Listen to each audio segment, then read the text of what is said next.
To this day, the identity of Satoshi Nakamoto is a complete, unsolved, and perhaps unsolvable mystery.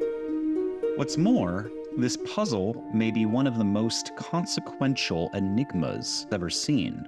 The very nature of the mystery gives a unique credibility to the invention of the first viable cryptocurrency, Bitcoin, a peer-to-peer electronic cash system that deflates instead of inflating. Because this innovation arose from enthusiasts over digital privacy, the success of keeping his identity secret is a validating testimony. It's also a remarkable story. As Jordan Peterson put it in 2022, because the story of its development is so unbelievable that it sounds like a fairy tale, right? It's so strange, you can't believe it's true. And as some others have said, stories are the ultimate form of persuasion. Dad, what's the point of this story? I like stories. It's no exaggeration to say that however the future ultimately plays out, the creation of Bitcoin was already one of the greatest innovations of the 21st century.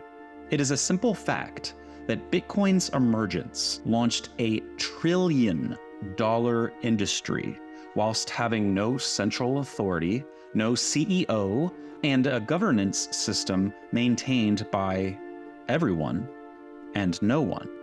And yet, some believe it to be worthless, rat poison, or a tulip craze. Supporters see it as barely getting started, an apex predator or invasive species in the ecosystem of financial products, barely matured out of dial-up modem equivalency. You're a bright young man. This monkey business is in your blood, under your skin. You're not getting out, you're just getting in. You're only getting started. I've every faith in you.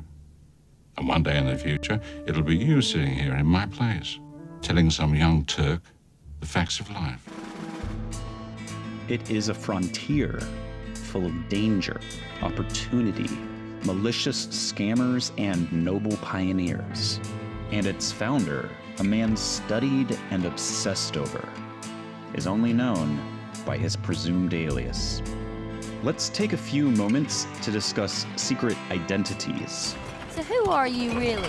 Well, I'm a man of many epithets. There's my stage name, my pen name, my avatar. Had a pseudonym once, but had it legally changed. History is lightly peppered with mystery men labeled with or using pseudonyms. They include the infamous D.B. Cooper, the airplane hijacking bandit, and uncaught serial killers like Jack the Ripper and the Zodiac Killer. Then there are the whistleblowers, almost always eventually revealed. Mark Felt, aka the Nixon-era source known as Deep Throat, and Citizen 4, aka Edward Snowden. Pen names are similar creatures. Publius was used for the American Federalist Papers by Hamilton, Madison, and Jay.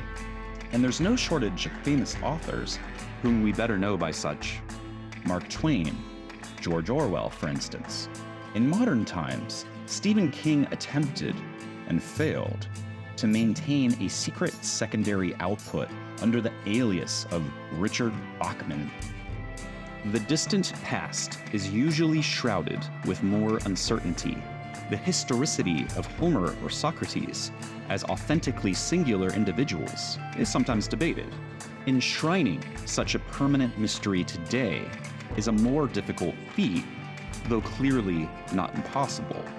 Absent such unknowns, every so often, a known individual comes around who changes civilization forever, often from unexpected places.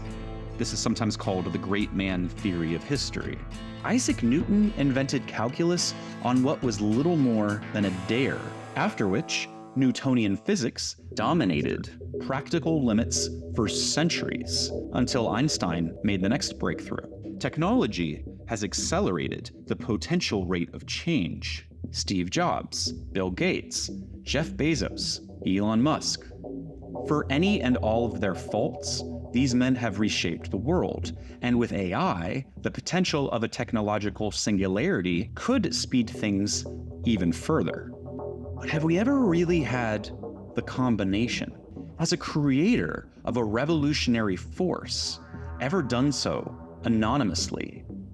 It's so unique, it captures the imagination, as if an alien violated the Prime Directive and dropped an advancement onto the planet. Yes, the true identity of the technological innovator, Satoshi Nakamoto, is unknown. A mystery! A giant of the shadows. So, if we don't know who this inventor is, what do we know about Satoshi? Well, he, or she, is the author of the 2008 Bitcoin white paper and the creator of the 2009 Genesis block of Bitcoin, birthing cryptocurrency into modern existence. This was a contemporary event of significance akin to Martin Luther posting the 95 Thesis to a German church door. I've created Lutherans. This changed everything.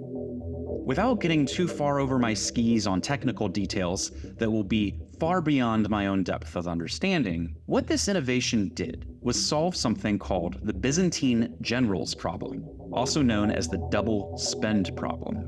It allows for decentralized computing power to find agreement and permit only those who have the cryptographic authority to conduct a transaction on the network to do so.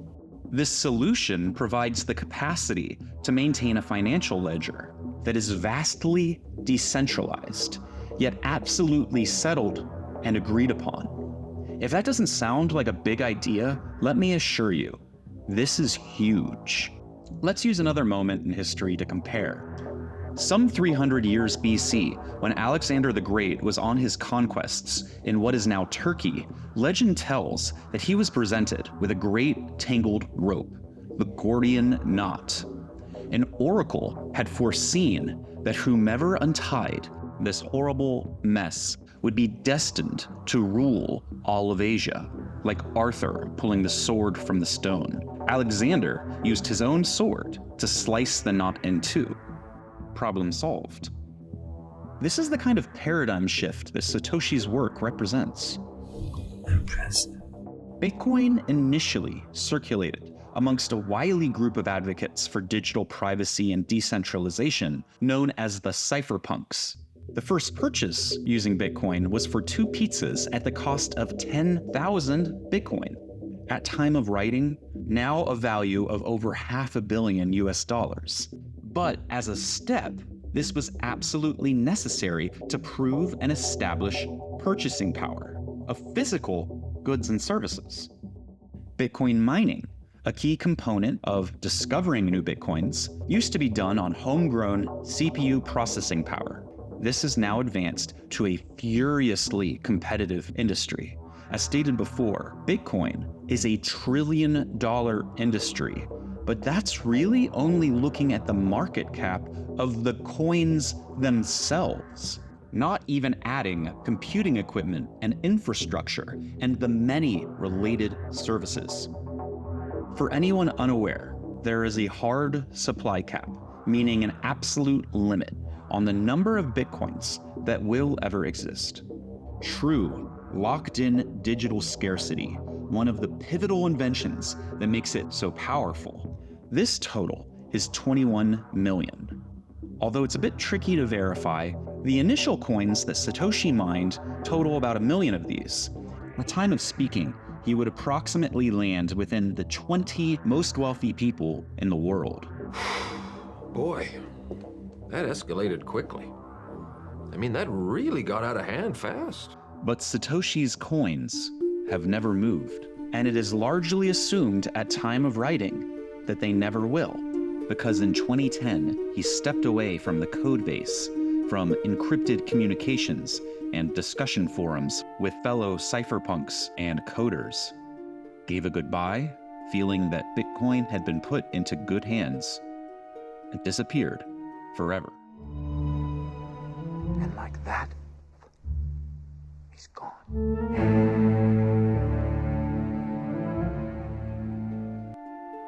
Horrible things have been done for far, far less money than this inert, dormant fortune. So those who are thought to be Satoshi have at times experienced terrible treatment, as revealed by his widow. Hal Finney, one of the candidates to be discussed in the next video, suffered from attempted extortion and swatting, while also suffering complete immobility due to his illness before sadly passing away. This is utterly despicable and an insult to the very value that Bitcoin has forged. In a follow-up video, I will examine candidates for the identity, including Hal.